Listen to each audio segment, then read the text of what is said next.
বিয়ের পর অবশেষে অপনার মনের ইচ্ছা পূরণ হলো। অপনা জানতে চেয়েছিল আর্যর আসল পরিচয়। এবার আর্যর মা রাজলক্ষ্মী সিংহ রায় সবার সামনে অপনাকে তার উত্তর দিয়ে দেয়।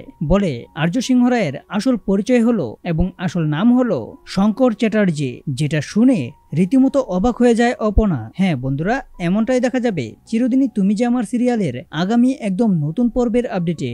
তো এই নিয়ে বিস্তারিত জানতে হলে ভিডিওতে লাইক দিয়ে পুরো ভিডিওটি দেখতে থাকো। শুরুতেই থাকছে অপনাকে সিঁদুর পরিয়ে 7 পাকে ঘুরিয়ে মহাবিবাহ সম্পূর্ণ হওয়ার পর আর্য, অপনা এবং তাদের ফ্যামিলির সবাইকে নিয়ে তাদের বাড়িতে চলে আসে। তখনই অপনা আর্যকে মানে তার স্বামীকে প্রশ্ন করতে থাকে, আপনি আসলে কে, আর্য সিংহ রায় নাকি শঙ্কর? তখন পেছন থেকে রাজলক্ষ্মী সিংহ রায় উত্তরে বলে দেয় যে আর্যর আসল পরিচয় এবং তার আসল নাম হলো শঙ্কর চ্যাটার্জি। যেটা শুনে রীতিমতো অনেকটাই অবাক হয়ে যায় অপনা। এখন কি অপনা আর্যকে ভুল